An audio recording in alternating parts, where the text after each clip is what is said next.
And so I think a waitlist strategy is also a really helpful way as a business owner to get people to raise their hands, to get people to reveal themselves and show you like what they're interested in as far as working with you goes.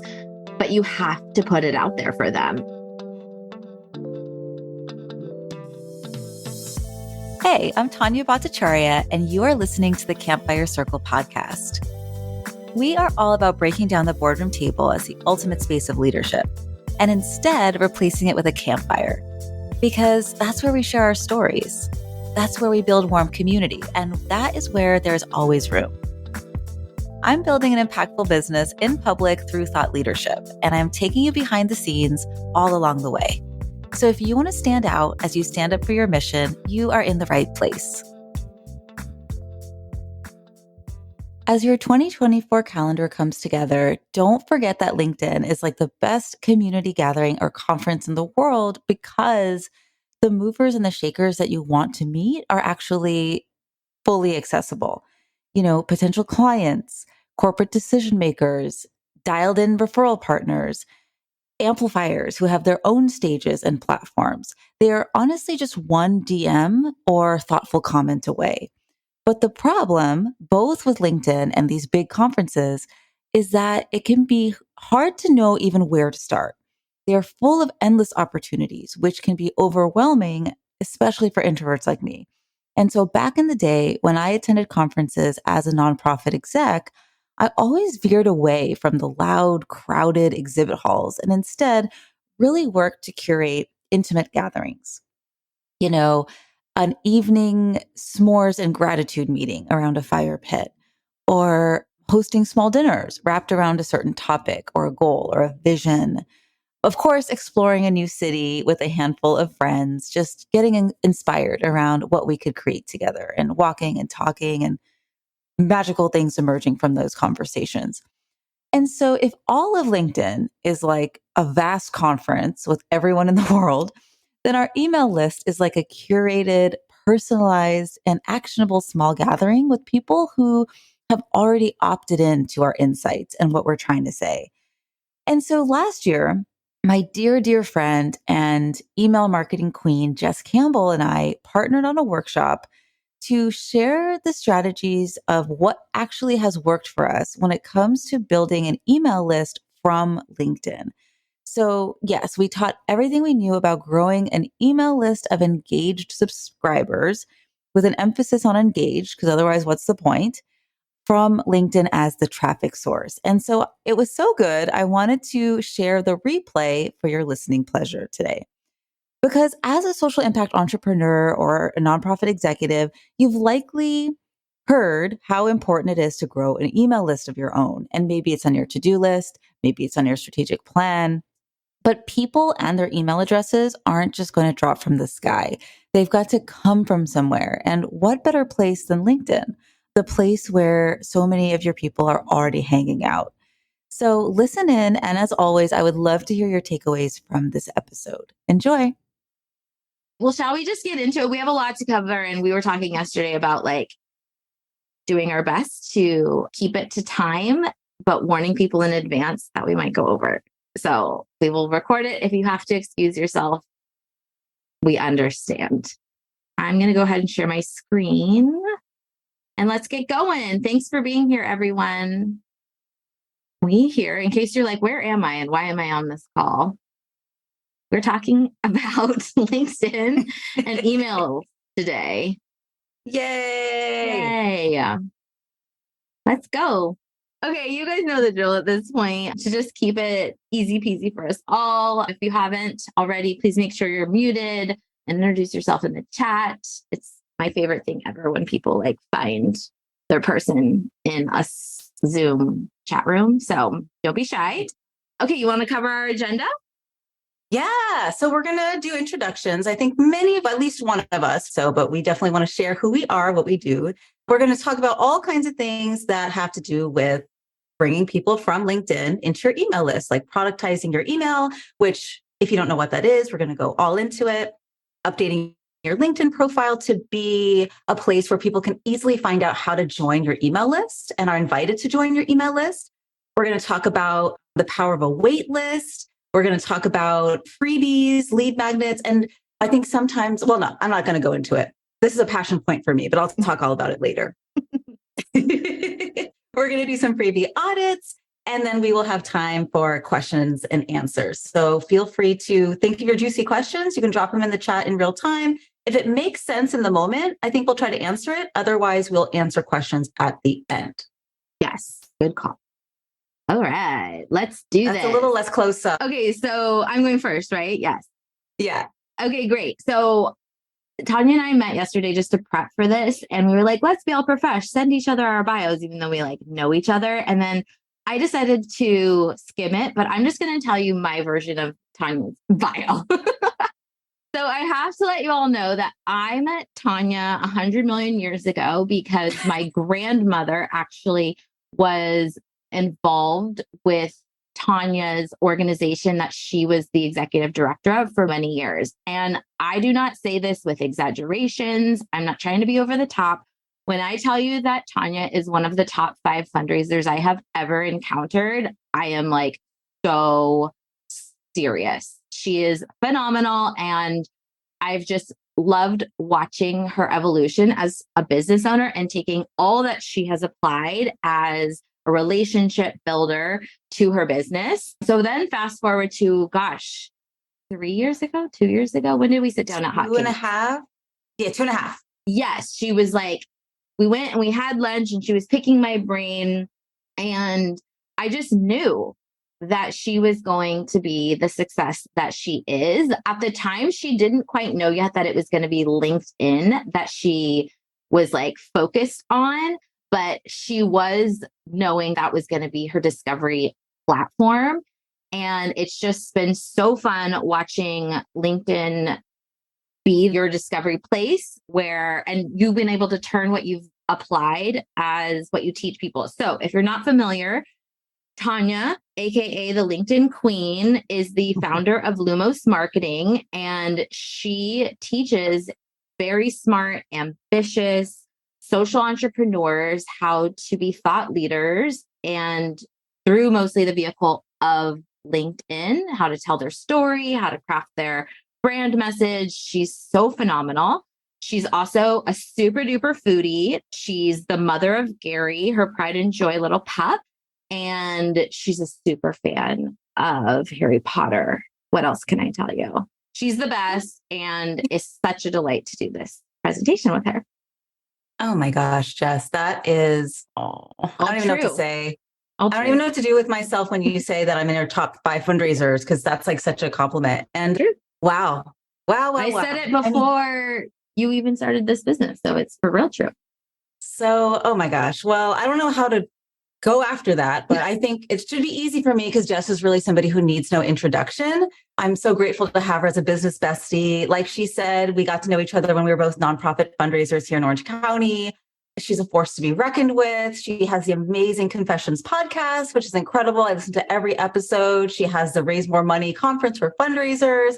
She has a Make It Happen conference for nonprofit consultants, which you should all come and be a part of. If you're a nonprofit consultant, it's taking place here in our hometown next year. She just came out with an incredible private podcast about fundraising. She has an epic email list you've got to join. The list just like goes on and on. But what I love so much about Jess is, I don't know, I've never told you this, but I feel like you're the board chair of my Campfire Circle. Like whenever I have an issue, whenever I'm like, what do I do about this business thing? Not even a business thing, but anything. I'm like, what would Jess say? What would Jess do? And luckily I can usually ask you and you have a brilliant answer. So I'm so grateful for you. And Jess founded Out in the Boons, a company that helps nonprofits discover donors in their email list. She also helps nonprofit consultants build impactful businesses using email. And so I just feel like this is such a perfect topic for us to collaborate on because it's right in the middle of our like Venn diagram of interests, of knowledge. And so before we get into the meat and the potatoes, I would love to know, Jess, like, why did you focus on email as a focus and a niche in your business? Thank you. That was really nice. And we're just going to continue this love fest, I think, this whole hour. So sorry, buckle up, people. The feelings are so mutual. So email for me, I said this actually in my email newsletter to my nonprofit fundraisers this week. I do what the data tells me. If the data told me that I would get the highest ROI, like doing flips on TikTok, I would probably figure out a way to do that. But all the research, all the data, everything I know in my personal business has shown that email for my business and my audience has the highest return on investment. And so for a lot of years, I focused a lot on the discoverability platforms. Instagram is where I personally started. And then I've like slowly made my way over to LinkedIn and some other places. And I've run experiments. I have made tests. I've done it all. And at the end of the day, my email list outperforms my social channels 50-1. It's not even comparable. I've even been able to assess that if I send a sales email to my list of nonprofit fundraisers, which is roughly 3,200 people, I can expect to get about $1,000 back.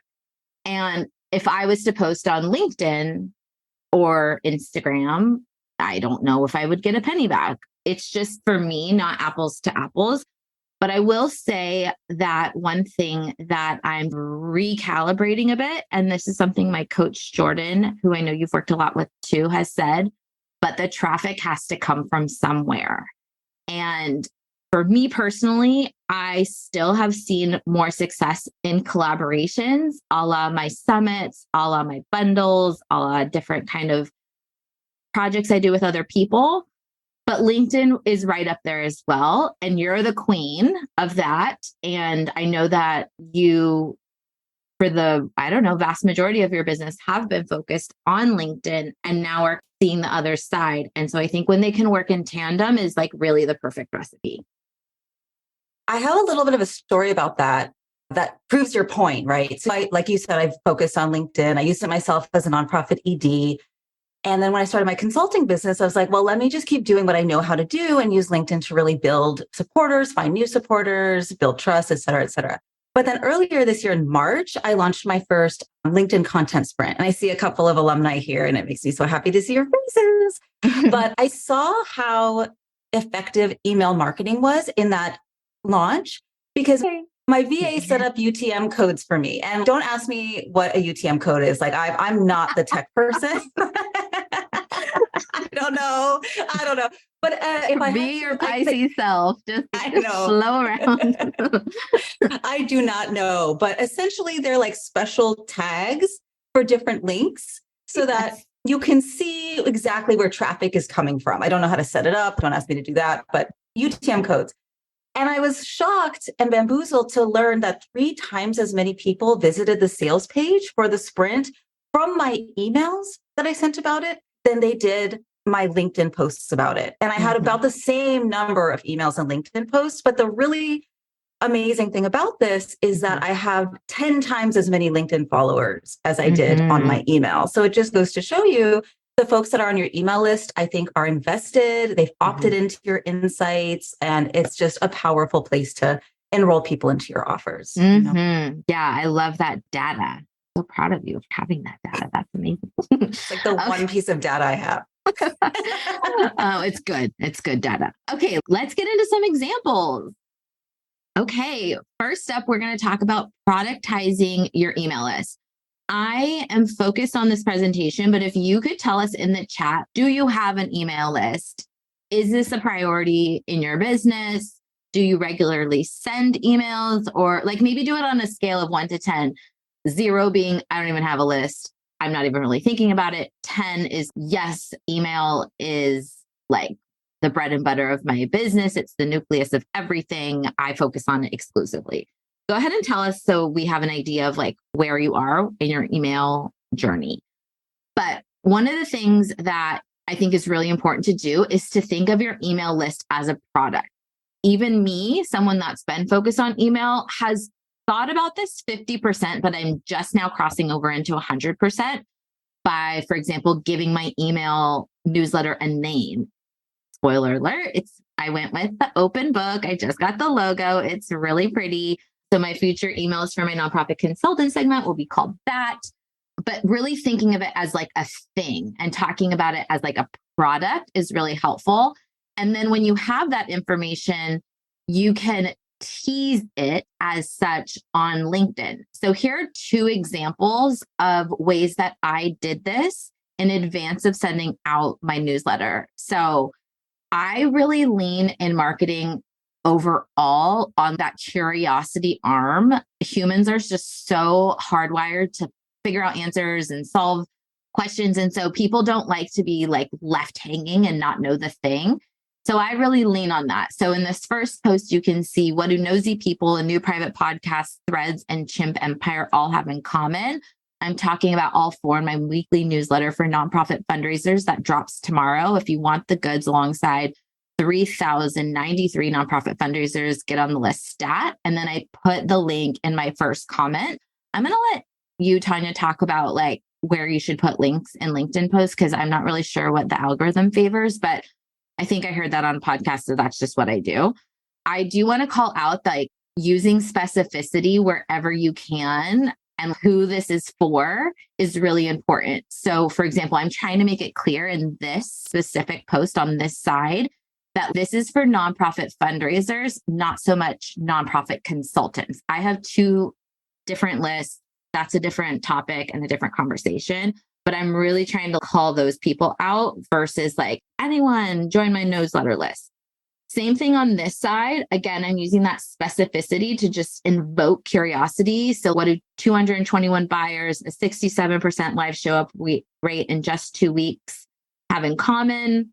I'm talking about this collaborative workshop that I hosted with some friends, and I gave a recap in an email. So again, this is like pushing people, teasing it, telling people sign up if you want to be the first to know about it. I'm also very vocal on social that I save my best content for email. And I say that all the time so that people really understand that this is just like the B version of my content. The A+ version is saved for email. And I do that on purpose.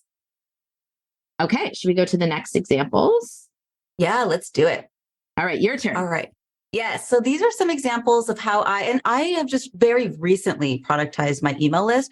I always sent out emails, but I've really productized it, which Jess shared a perfect example of what that is. But I like to think of my email list now as having a soul, right? It has a name, it has testimonials. It's like that first point of entry into my world. And so another thing before I get into these examples of why I think it's important to productize your email list is there's this industry stat that only 3% of people are ready when they first see something to purchase it, right? Regardless of cost, regardless of what it is, people need to warm up to it. And so when you have a free email newsletter, that's essentially a free offer, it like people can see, oh, that's my next step in that learning journey together. So on the example on the left, it's much like what Jess shared. It's, hey, tomorrow I'm sharing this. What's teasing what's going to be in that next newsletter and why it's valuable, why my ideal audience member would even want it in the first place. And that's easy enough to do. In the second example is where I tease a newsletter after it's already gone out. Mm-hmm. I don't necessarily recommend that just because it takes more time. Like I use Flowdesk. I had to create a whole new like segment and workflow to deliver it, which just can be a little bit time intensive or annoying. In the third example, and I'd love for you to try this, is where I actually featured a carousel with testimonials about the email itself. And I think many of us have done this with our offers, our paid offers, like a group coaching program or a course. But really, I want to just iterate, think of your email newsletter as its own valuable offer and treat it accordingly. And yes, it's technically free, but I think people are still paying with their time and their attention and their excitement. So I think collect testimonials about your emails, treat it as its own thing. And just to touch on the link thing that you shared, this is like the bane of my existence because my thing is, okay, do I appease the algorithm or do I just be easeful and lazy? And I'm like really stuck between those sometimes. Technically, if you put a link in your LinkedIn post, it will thwart the engagement a little bit because LinkedIn wants people to stay on their platform. But if you say, I'll drop the link in the comments, you can do that. Or what you can do is wait a little bit, wait 15 minutes, and then add the link in later after it's published. Yeah. Feel free to reach out to me if you have more questions on that. That's late breaking. That's good to know. Wait 15 minutes. Okay, cool. I love these examples and these visuals. That's really helpful. I would also say, yeah, when it comes to testimonials, a long time ago, someone made the suggestion and it's such a happy place for me now. But like even today, someone replied to one of my emails with just the nicest comments. And it like just made me so happy. And I just stuck it in a little folder as like a happy folder to either come back to when I'm having a shit day or to use as a testimonial when and if I need to share something. So yeah, I think you can also purposely ask people for their feedback or just as it comes in, just stock it away for later. That was something, I don't know why it's so simple, didn't ever come to me, but now I have it and it's wonderful. Okay, next we're going to go to optimize your LinkedIn profile for your email list. See what we have. Yeah, this one's you. I'm going to mute myself. Yes. I was like responding to the people in the chat, and I'm like, here, I'm going to respond to this later. So here, and I literally just did this 2 days ago, by the way. So I don't, I was like, oh, I better look smart in this webinar. So these are some ways that you can update your LinkedIn profile to really showcase your productized email. So when you pop onto someone's LinkedIn profile, the first thing that you see above the fold, right, is this like top part that you see on the left. And so what I did is update my cover banner to really be focused on the newsletter. I really want to highlight that this is the next logical way and the easiest way to take that next step with me, right? And so you'll see here, it has a vanity link to join. It's not clickable, but that same link is then featured down in that circled red part. And the landing page it takes you to shares more information, like the number of people on the list, the value you'll get if you join. And you can see that landing page as a screenshot on the right side. And I think this cover banner can change and fluctuate based on what you've got going on in your business. As I get closer to September and I get ready to launch my next content sprint, I'll probably change it to feature that. But I think of this as like my default, if you will. Jess, do you want to show folks how to update that link? Yes, I will. I actually made sure that I know how to do that. So I had to Google this. So I am just going to open it really quick. That link that Tania was just talking about, for whatever reason, was not intuitive for me to find. So we just wanted to make sure you all knew where to find it and how to update it so that you didn't have to waste your time on Google. Okay, so you go to your profile. And I believe I went to this little pencil and you're going to scroll all the way down to the bottom and you're going to insert your link right there. And then I recommend doing some linked text. Now, this is where the copywriters of the world are. I'm like really struggling. This is not my best work, but with only 30 characters, you got to get really creative. You can say, I guess, something like join my email list, but then it doesn't really speak to, is that nonprofit consultants? Is that nonprofits? Is that plumbing companies? I don't know. So I would try and get as specific and clear as possible in this text, but you do have the option. And this is really easy to change. So if you're just trying to get it done really quick and you want to come back to it, again, you just go to that little pencil, scroll all the way down, put in your details, press save. And then it will be right there. All right. Cool. Yes. I love your CTA, by the way. It's better than sign up for my email list. Yes. I would like it to say something like helping nonprofits, something, but there's not enough characters. So I'm still working. I don't know. I like it. I think what am I trying to say here? It piques my interest. The curiosity thing. And then yesterday, as I was getting ready for this talk, I went to your landing page and I noticed that you included links to previous emails. And I thought that was really smart in your landing page. Yeah, thanks. That was inspired by someone. Who was it? I'm on like an obscene amount of email newsletter lists, unsurprisingly. So I draw a lot of my inspiration from the powers that be. There's no such thing as original content. I'll just leave it as that. So, okay, should we get back to it? Let's do it. Alexander, I think, had a really great question around what if you offer multiple services? Should you prioritize your newsletter link or go to a landing page which has a short list of your services? I've been thinking about this a lot lately, and I think it's always a personal choice. I've decided to prioritize my newsletter list because when I send out my weekly newsletter, and those of you who are on my list have seen this, at the bottom, I include all of my services. And then I feel like they're getting a little bit of value and being nurtured and like being brought into my world. They're not just seeing the services. So that's the way that I've gone about it. Love that. Good. Are there any other questions we can answer while I'm in discovery phase? So I asked in the chat, but about creator mode. Right now, I'm not in creator mode because the automatic thing is that someone follows you and doesn't connect with you. And I'd prefer they connect with me and not follow. And so that's why I haven't changed it yet. But I don't think you can do that like call to action or something in your about. So I'm just curious your thoughts on that. I think you're right. I would have to turn off my creator mode. I guess I could do an experiment and turn off my creator mode because you can toggle it on and off and see if that link stays. We could test that. But I think you do have to be in creator mode to get access to that in the first place. And I've worked with other people who prefer to be connected because then they could send messages back and forth. There's more of like an intimacy with your connections. And it is extra work. But what you could do is turn on creator mode just to get access to those additional tools. And then set aside some time once a week, once a month, whatever, and send a connection request to the people who have followed you recently and just say something like, oh, I saw you followed me. That's so nice. I really enjoy actually being connected with people so we can have more of a two-way relationship, and then ask a question about them or something like that. That's a good idea. Like Tasha said, she actively connects with all followers. Okay, moving right along. Using LinkedIn profile articles.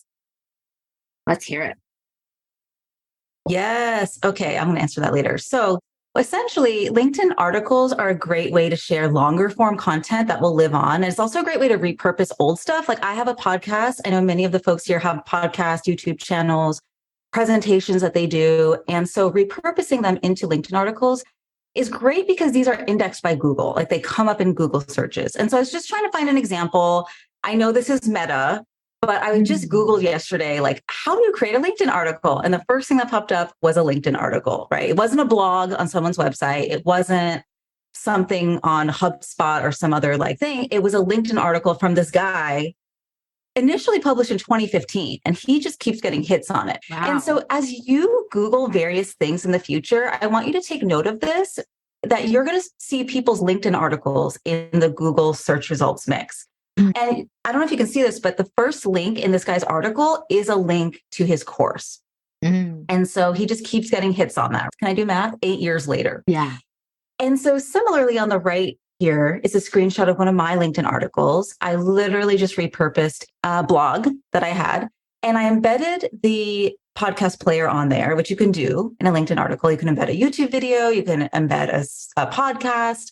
But right here in the top is essentially a link to join my email list. And so in the future, if and when this article gets found in a Google search, it will just keep bringing people to my email list for years to come.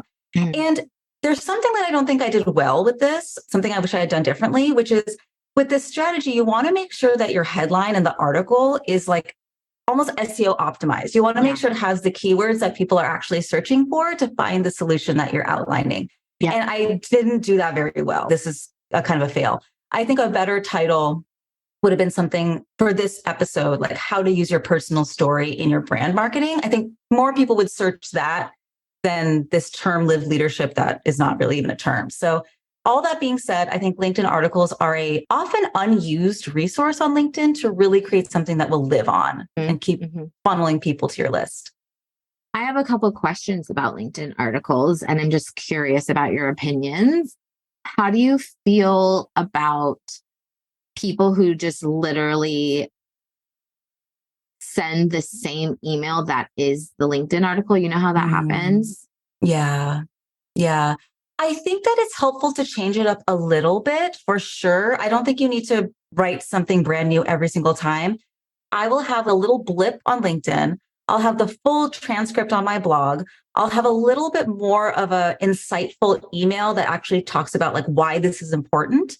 And then on the article, I'll generally just reshare the blog, just change it up a little bit though, because my thing is that most people if they are reading this again and they're like, oh, I already read this. And actually, I think Brittany Gardner's here. She did a great LinkedIn Live with me about repurposing, and she had a great comment, which was that if people are noticing that you've repurposed something, that they're like on the edge of their seats waiting for your next piece of content. Like they are remembering what you have to say. They're loving what you put out. And those are the people that sometimes you need to hear something twice. That was a long way of answering your question. Or 20 times. That was a long way of answering your question. But essentially repurpose more than you think you should. People don't remember. And then I don't know if this is like my memory or if this is really how it goes, but how do you feel about pushing out your article like to all of your followers? Is that a thing? I feel like I'm somehow on like newsletters or articles or something where I didn't really opt into them. And it, for me, feels very invasive, kind of like getting on someone's email list where I didn't opt in. But maybe I'm just remembering. Well, I think there is like an opt-in process. I think you do have to say yes, but sometimes we get all these notifications. I know I get all these and I'm just like, yes, you know what I mean? Okay. So that could have happened. I get this question a lot. Should you start a LinkedIn newsletter, which is essentially just turning your articles into more of a feed where certain people get it? There's a big positive that it gets into your email. But at the same time, if you're building your email list, do you really want to create two different ways of sending stuff out? I'm all about being simple. Like I'm the lazy on LinkedIn person. Right. So I think instead of starting a LinkedIn newsletter, I would put that energy and resource into creating an email list. Now, if you have a marketing team, do it all. But if you're like a solopreneur, focus on your email list. Cool. Okay, next we're talking about creating an enticing waitlist, which I know we both do. So we'll show you some examples of that. So I guess for context, both Tania and I sell products, group coaching programs. I know you a little bit less done for you services, but I know sometimes you do done for you services. And so that's our offer suite. Those are our products. So you might have a business, for example, where you're not necessarily creating a wait list, although I could make the argument that everyone should be creating a wait list and you having the ability to call in business whenever you want, even if you work with 3 to 5 clients a year.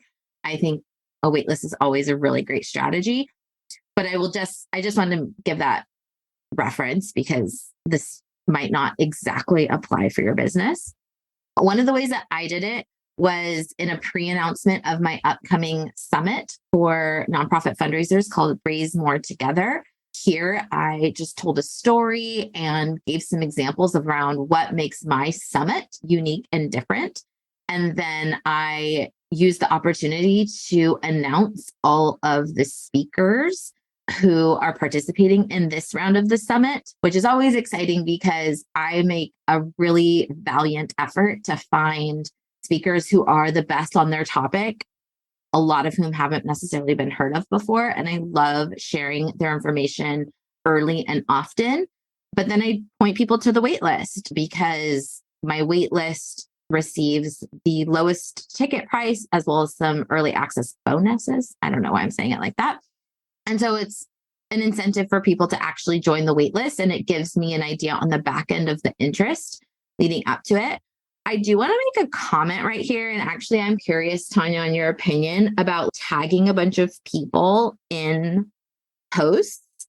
In fact, I can't remember what consultant asked about this. Someone did like a poll on this. And I was like, this is so fascinating. I will do this type of tagging situation when it's super applicable. Like when, again, it's announcing speaker names or something. I personally am not a super fan when I'm a part of a 20-person tag situation where they just are tagging me because they want me to comment. That's maybe a personal preference. I don't know. What do you think about that? Yeah, no, you're spot on. You're spot on. And there's actually like an algorithmic, that's even a word, like an algorithmic sort of element to this, which is if you tag a bunch of people and some of them like untag themselves, which you can do, it actually hurts your post. It's not good for your post. But on the other side, if these 20 people or so, if these speakers, if they comment or engage with your post, then that's a good thing for your post. So you want to be careful. I think what you're doing is perfect. If they're highly applicable to what you're sharing here, then I would definitely go ahead and post them. But yeah, that's perfect. Okay. That's great to know. But yeah, it's a great strategy. How about yours? What did you do?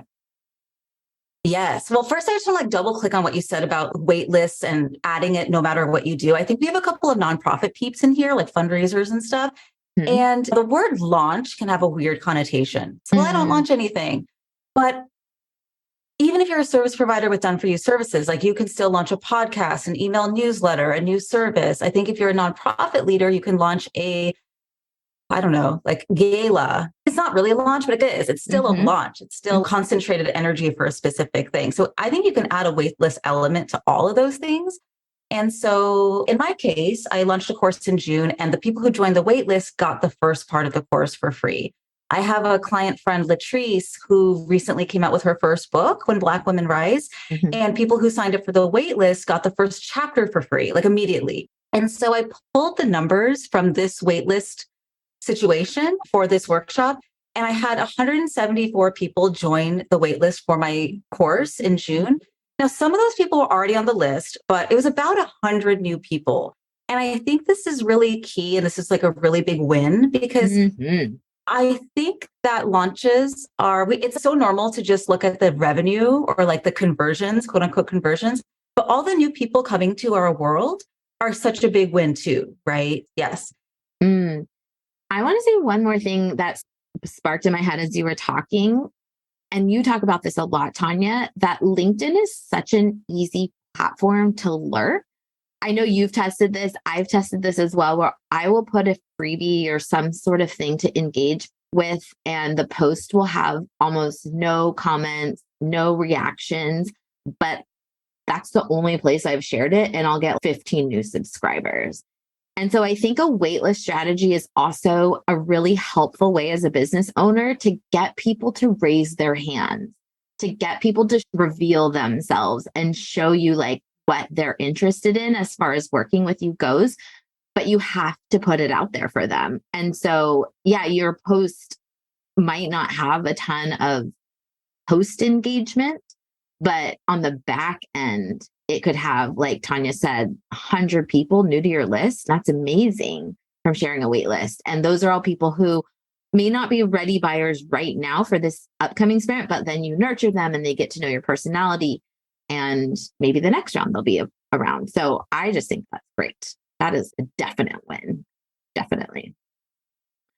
Okay, now we're going to talk about collabs, my fave. Do you want to go first on this one? Sure. Yeah. We love collabs. Collabs are where it's at. We are obsessed with collabs. I think collabs are the most effective way to grow your list with engaged, aligned people, because there's an implicit trust factor, right? So, for example, with this collab, if people know you, but not me, they're like, well, I guess I know Jess, so Tania can't be that bad. And so I can share my example here, which is, since this workshop is about LinkedIn, I would offer that LinkedIn Lives are a really fun way to collab with people. I do about one per month. My next one is on the 31st with Dana Snyder, who I think many of you know, about ads to build your thought leadership presence. I just want to do a little plug.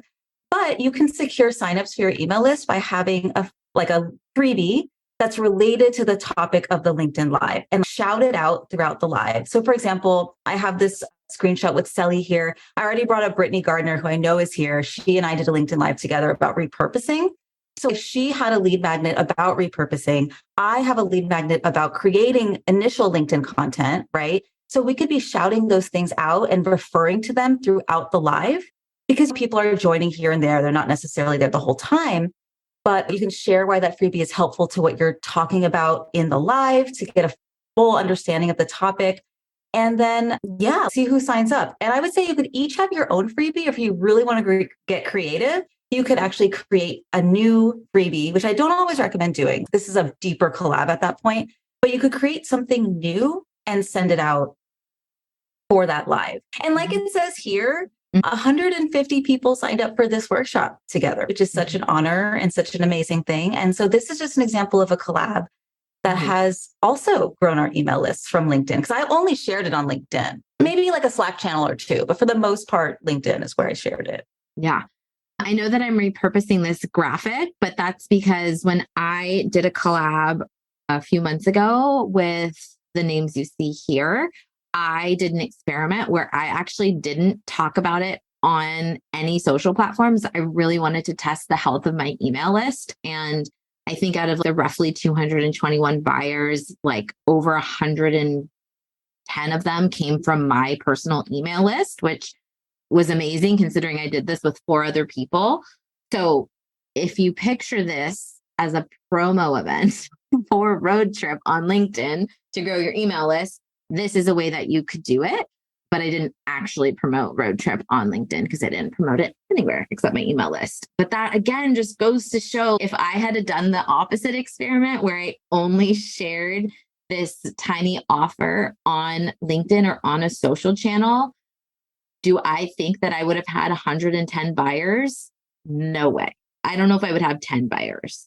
So again, it just goes to show like how powerful your email list is and also where people take action. I think LinkedIn is a really great, as mentioned, discovery platform, but it's a place where you like get the quick hit and then maybe you're like, I'm going to take care of that thing later versus I'm going to click that button. I'm going to put in my credit card details. I'm going to swipe my PayPal, whatever the thing is, and actually buy it. I think that LinkedIn is a really great either like introduction reinforcement, but email is where I think people do way more of their buying. These are all great examples. Ooh, I love this one. Yes. Do you want to go first? Oh, you can go first. Okay. So polls are great. I think that they're like always super fun. This is a post that I should have extended. I apologize, where I asked my nonprofit consultant community on LinkedIn what I should write my next newsletter about. I'm one of those people that has too many ideas that are always bursting out of me. And so sometimes it's helpful to get feedback from people about what they're interested in reading about. And so as you can see in this poll, I got 41 votes where people said, this is what I want to read about. And so what I actually did, I think maybe even Tania, you might have advised me on this. I reached out to every single person individually and said, okay, I'm going to write about the easiest launch ever, or I'm going to write about financial truth. If you want to be the first to read about it, grab my email list right here. And then what I did after that is I actually circled back to folks after it went out. And then I said, I'm not sure if you joined my email list, but here's the link to my newsletter if you want to read about the financial truth about collabs or the easiest launch ever. And whether or not they joined my email list, I think that this just, again, is like me providing a lot of value and relationship building in the DMs where so much magic happens. And it was a really easy excuse to reach out to people. I told Tania yesterday, like, if I didn't get 100% response rate, it was like 98. It was really high. And it was in a way where I was leading with value. It didn't feel yucky. So many people are in the DMs and they're just like so spammy. It wasn't like that at all. And I felt really good about it. I wasn't like shy or hesitant. So I love this strategy. I need to like remember to do it more. Yeah. How about you? Yeah, just for the sake of time, because we still have a couple more slides. If you want a full down and dirty recap of how I used polls as like a pre-launch marketing campaign for my content sprint, I have a whole podcast episode on the Campfire Circle podcast about it. It's called Use LinkedIn Polls to Spark Conversations or something like that. And I think this makes a really great addition to launching something new because this takes a bit of time, right? It's a little bit of high touch, right? But these are folks who have essentially already raised their hand to say, this is relevant to me. This is how I fit into your question. And you can personally invite them to join your list in a DM or to get an additional resource that's really tailored to them. And I like to ask before just sending the link, but usually they say yes. I think I had about 30 people out of 60 people respond. And the other thing I want to mention about LinkedIn is it's different from other social media platforms in that people might get back to you 2 months later and be like, oh yeah, I don't check LinkedIn that often, but actually, yes, I would like that. So just give this time to breathe as well is what I'd say. Yeah, that's a really good point. Yeah, I definitely had people like weeks after respond to me, but in the end, it was like really high. Okay, so now we have make one freebie and share it in new ways. And you've got 3 great examples. Oh, yes. My high five file. So you actually mentioned like a happy file earlier. I just called this the high five file. So It's a common quote. I wish I knew if this could be attributed to someone specific, but in content marketing, it's like good content marketers create once and then share it over and over again in new ways. And so you want to really come up with one or maybe just a few brilliant, valuable free resources to support folks that are then gated with an email, right? Gated, so you capture their email for them to receive it. And then think of many new ways to share it on LinkedIn because it takes people multiple times to take action. And not just that, but new people are finding you on LinkedIn all the time. And people are evolving, right? Now more than ever. And people need different resources at different points in their business. And so here's 3 examples of how I shared my high five file, which is just a Notion template to keep track of compliments or like good feedback from clients or people in your audience, which then you can repurpose into content ideas or just have it when imposter thoughts strike. So this one lends itself well to posting on LinkedIn because like on the left, I shared a compliment that I got a couple of times and then invited people to share their favorite compliment that they've received. And it looks like I got 13 comments on that. So I can't remember, but people engaged. Here in the middle, I actually did a whole podcast episode about this freebie. On the right, I created a carousel of different high fives that I've received. So I could just keep doing this, right, over and over every month, at least once. And so I would say before creating a brand new freebie and taking the time and energy to do that, I would ask yourself, have I already shared this like a dozen different ways? And if not, like maybe think about new ways to share that first. Absolutely. Okay. We are 6 minutes away from the top of the hour and we want to do freebie audits. So if you are so brave as to share a freebie idea you have or one you are actually already using and you would like Tania and I's feedback on it or how you could share it in a way that's like engaging and can grow your email list, we would be happy to do that. If you want to either unmute yourself or put it in the chat, go ahead. And I know that might be like a lot of pressure to share that if you don't have something. So if you don't, we can also make sure that we get some questions answered. I see some juicy ones. Oh, you do? Yes. And then I see some freebies. So what do you think? How should we move forward? Should we do the freebies? Let's do 2 or 3 freebies, like really quick. And again, if you have to leave early, we totally understand. You will get the recording and you can watch it later, but we have a couple extra minutes. Okay, I'm just going to pick Sonia. Am I pronouncing your name, Sonia? Yes. Okay, great. Do you want to tell us about your freebie? Yeah, it's within my email list. It's a 5 days of reflect, reframe, and recharge. So each day it's like I start out with inviting them to breathe for 10 seconds. I'm a leadership coach. And then I have a bit of like a pro tip on how that impacts your brain health and movement. And so I go through the mental, emotional, and embodied responses as a leader. And I've just put it within my email list. Oh, amazing. So I'm thinking now I'm getting a ton of ideas from this workshop, thinking maybe I need to put it into a PDF or other ways to repurpose that. But it's been written and the people that were on my list, I think I have 100 something. They've liked it, but it's getting more people involved in that. Totally. The traffic piece, right? I'm curious, Tania, do you have any quick suggestions? Because I have like 5 minutes on my list. I feel like my piece of this is more about like how to share it on LinkedIn versus the freebie itself. I just signed up for it, by the way. So I'm excited to get that. I'm a big fan of like challenges and stuff. I think a really interesting way to promote the freebie would be to ask somebody who maybe a client of yours to do a LinkedIn Live together about what they got out of participating in that challenge. I think another thing that you could do is a poll about what stops you from pausing and like reflecting. Or what are the barriers to that? Or on the other hand, you could do what are the benefits that you get when you block off time just to be in the beginning of your workday. Those are 2 thoughts I have off the cuff. Yeah, I would also say utilize that real estate under your profile picture where you can do that link if you have Creator and like direct people straight to that freebie. I would also say, going back to Tania's examples around testimonials, Like if you have a way to share short text-based testimonials where you can tag the person that gave them, that will also hopefully increase their likelihood of engaging with your posts, and you know how LinkedIn spiderwebs everything. So you could also share it that way. So you're like, they're sharing about how great it is, but like you're orchestrating it. I love the idea of the polls and everything Tania said. So yeah, those are like 4 ideas right there. What do you think about pop-ups on your website? Like right now it's buried below, and I'm obviously need to figure out like the tech piece of that. But if it's a product, do you recommend that pop-up on your website? I have one. Yeah, they're really effective.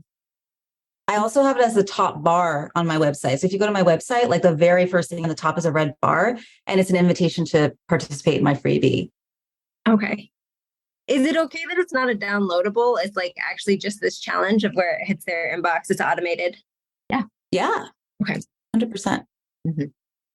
Thank you. You're welcome. Of course. Okay. How do we pick? I don't know. Well, I saw Joy sent one, but she had a jet. So How about we do Gina's, because she's the first one Yes. that put her thing in. Gina, do you want to unmute yourself and tell us about it? Yeah, so it's a free 1-hour workshop. I teach mindfulness and meditation mostly to lawyers. So I offered a first 1-hour workshop kind of addressing some of the common things that I hear, which is just this like feeling of living in chaos because lawyers keep track of their lives in 6-minute increments. It's a miserable way to live. And I was going to turn this as a way to promote my paid A-session course. So I had 150 people register through like different avenues, and I had 50 people show up live, and then I wasn't able to convert any of them to sales. So it's just like one of those really frustrating challenges. I don't know what price point your product was, but I also think that people might have just needed like more warm up in between like challenge or offer to like the sale. That's not uncommon. So it might not have anything to do with the quality of your freebie or the quality of your offer. It could just be like a timing thing. So I wouldn't give up, is what I'm saying about that. I also don't know how many like sales emails you sent, but I am telling all of my personal clients to start doubling what they were doing like a year or 2 ago, because people just like really do need to see that many times. Like how many times is that? I probably send out 3 sales emails that says, hey, I'm offering this thing, please. And I try to tweak it. So I'm like hitting specific pain points with each email. Over how many days did you send those 3 emails? 2 weeks. Okay. So just like a reference, I sell a course. It's a 3-week open cart, and I probably send 22 emails. Oh, wow. Okay. Same. Like a lot Same. more. Like Got a it. lot more. Yeah. Last day, I would send multiple. Not like I know one coach who sells like who sends my way gosh. too many, but like 3 on the last day, not Wow. 20. Okay. All right. This Yeah. is actually completely reformatting how I approach sending emails, because I'm like, I don't want to be a pest. I don't want whatever. But I have really good open rate. I have close to 50% open rate. So I feel like people want to engage with my content. The other thing Yes. that I teach, and something I'm working really hard on right now, is to focus less on the open rate and to focus everything on the click rate. I'm really encouraging all of you, and this is something I'm training my email list to do, open click. Because if they never click on anything, they're never going to press that buy button. And so part of that is coming up with a really juicy subject line, something that invokes curiosity or like is something specific, but that maybe doesn't give the whole kit and caboodle away in the email. You're forcing people to click away. And since I've refocused my energy, both my email open and click rates have gone from 45, 50, which is just average for me, but a click rate of 2 to 3, which by standards is good, but I wanted it higher. Now they're like 8 to 10%, which I'm like jazzed on. I can't wait to sell something to see how that translates. So I don't know what your emails look like, but in your warm-up phase, your pre-sale phase, you might want to practice that a little bit, like giving people content in your email that forces them to click away, even if it's click to your LinkedIn post or something, and then they follow you there, and then there's this nice circle happening. Yeah, they're taking an action. I also have an idea, Gina, that could be helpful for anybody else here, which I know you focus specifically on attorneys, which is so great that you have that focus. I would almost create like a mini affiliate campaign and invite 5 attorneys that you're friends with, that you adore, that would do anything for you. I know you've got those people in your squad. Ask them to share it on their LinkedIns and like actually create something that makes it really easy for them to do that. But then you're just expanding your reach in a really deep way. And I think people are really happy to do that. Yes. People are happy to do that. Helpful. Thank you. You're welcome. Yeah, of course. Okay. I think we should maybe go to Q&A since there was like a bajillion, a million, and 7,500. I know. I tried to answer some in the moment. You but then did? I was like, okay. but I don't think I really did. So Okay. Well, let's just see. Cause I know we would be doing a bad job if we didn't tell you ways that you can work with us. Tanya, you want to talk about your sprint real quick? Yes. Oh, yes. Super quick. I've talked about it a couple times, but my next LinkedIn content sprint is launching in mid-September for an October month. And pretty much all it is a group of folks. We create 6 months of strategic LinkedIn content. And it's actually really fun. I know we look very serious in the screenshot, but we have a blast. And you get my copy coaching on everything that you create. So yeah. Definitely worth it. And then what do I have? Oh, if you're specifically a nonprofit consultant, this is just for the nonprofit consultants in the group. We have a community, a Slack channel community that is supportive. It's for accountability. There's a ton of resources. It's super fun. And if we're moving to a paid space, so if you want access to the founding member price, that is available through the 20 and come one, come all. I think we've got over 50 people who have joined so far. And I know that will double by the time that we reach August 1st. So this is a QR code to access that founding member price, and all are welcome. And then Q&A. Let's do it. I think Tanya and we can go for 10 minutes. And if you have to jet, no problemo. Let's go. Do we start here and go backwards, or start at the beginning and then go the other way? Let's maybe go backwards. Okay. Yay. Heather had a question I saw. How do you feel about bio and individual post, which I feel like it's an emerging trend, and then would include a newsletter? Yeah, I think I know what you mean. So like you see a post and at the end, maybe there's like a line or something and it's, hey, I'm Tanya. I'm a thought leadership strategist for blah, blah, blah, blah, blah. I like that idea. I've seen a lot of people do it. I think it's smart, especially because your LinkedIn post is going to be shown to brand new people who don't know you. I think it's smart. I think it's a good idea. And everything is a test, right? I always say you can't get this wrong, right? Just showing up means you're like doing it. I would test it and see how it goes. And I think you could absolutely say, I send out a weekly newsletter about like join here, do that for a month and see if if there's a difference. Yeah. I love that. Everything is a test. I live by the same motto. Jordana asks, if posts and articles show up the same way, should we post everything as articles for SEO purposes?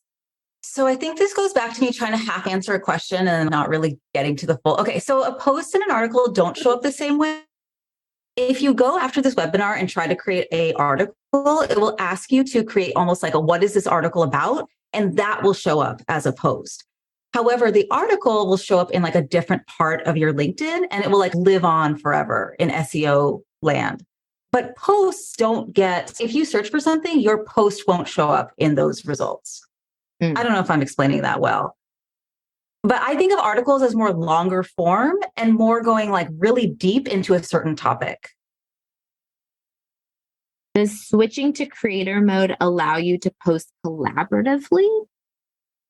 Like on Instagram, like how you can create a collaborator post? I don't think so. I don't think so. Yeah, I've never seen that either. Yeah, I've never seen it. It's a good idea. It's a smart idea. They should come out with that. I also want to invite, Tammy asks, how do you use your personal LinkedIn page versus your nonprofit business page in terms of building your email list? So trying to establish a personal LinkedIn page for some thought leadership, but end goal would be email subscribers to the nonprofit business. Curious how these interact with one another. Ooh, good question.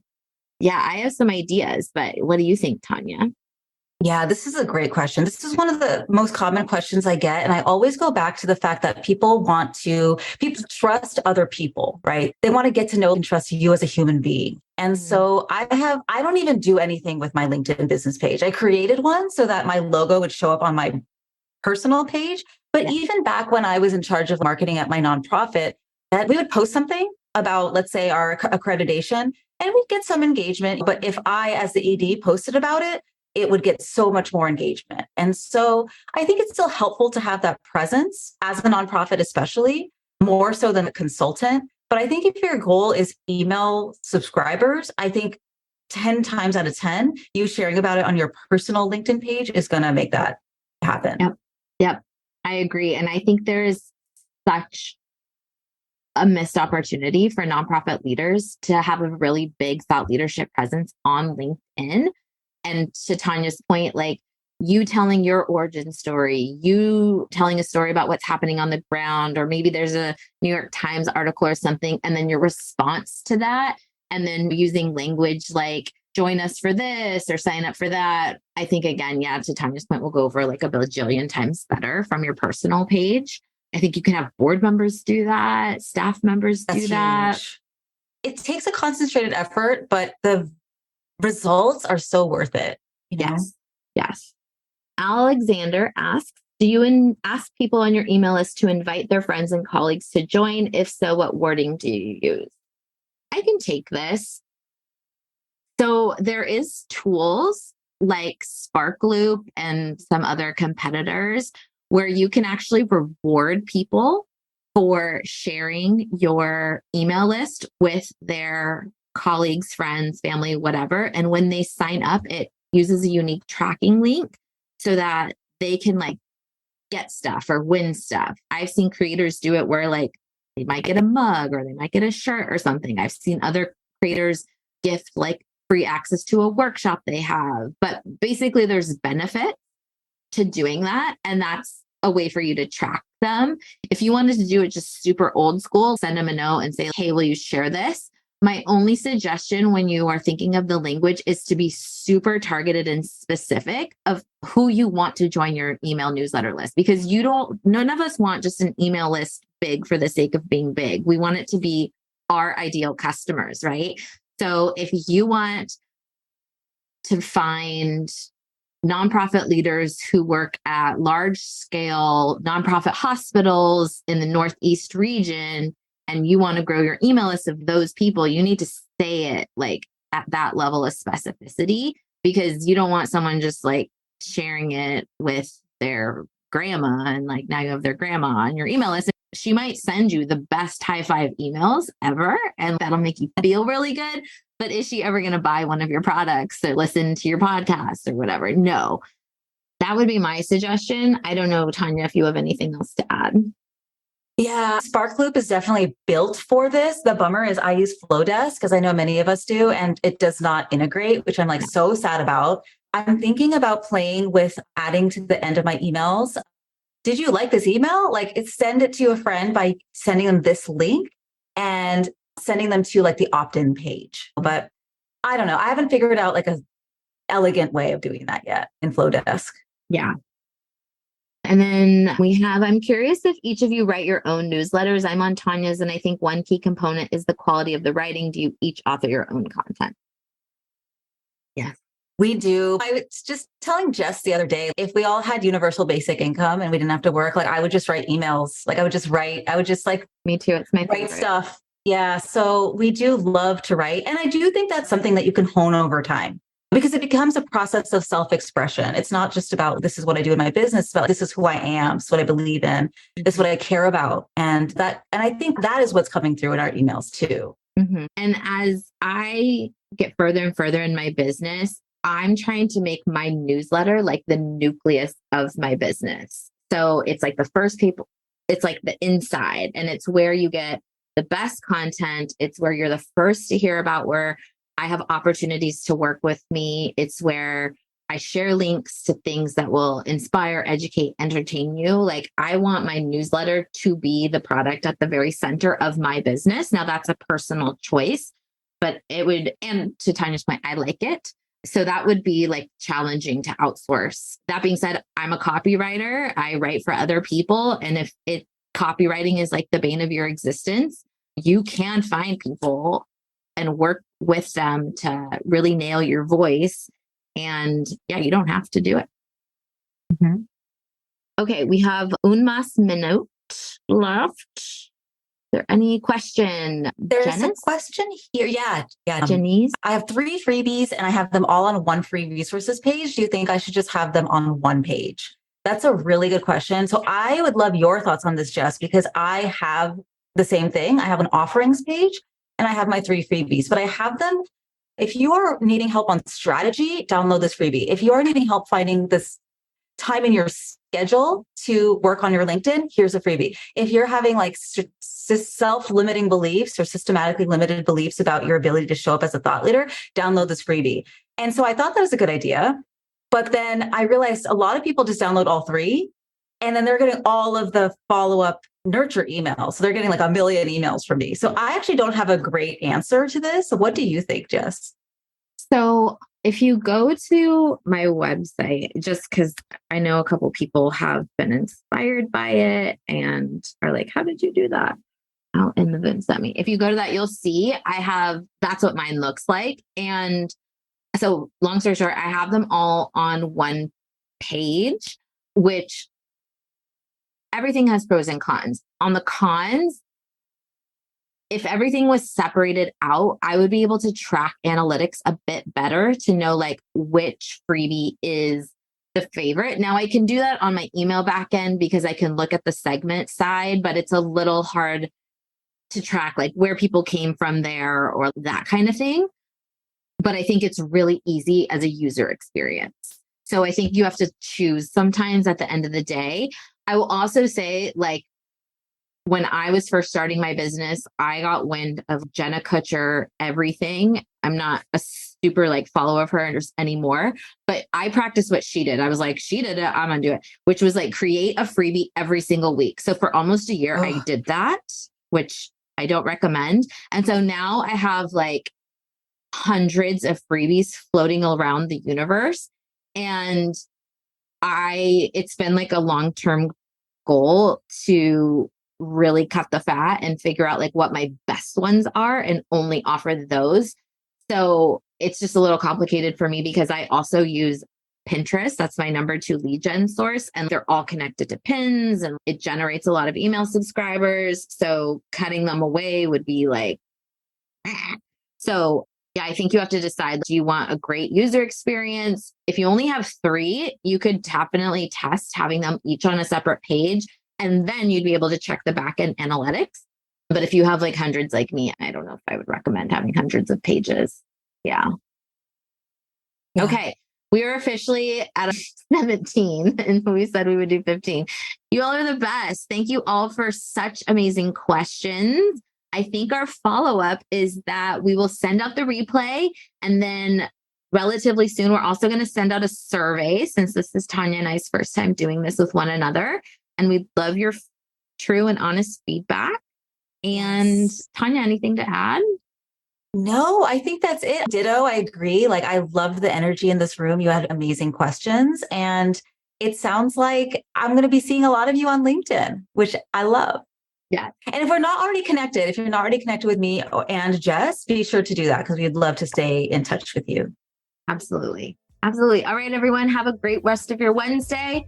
We'll see you soon. Bye. Bye. Okay, so you've heard from us. Now I want to hear from you. Leaving a review helps us so much in growing our reach and supporting more folks with this podcast. And even better, I would love for you to send me a note on LinkedIn with your takeaways from this episode. I cherish and respond to every message, so I can't wait to hear from you.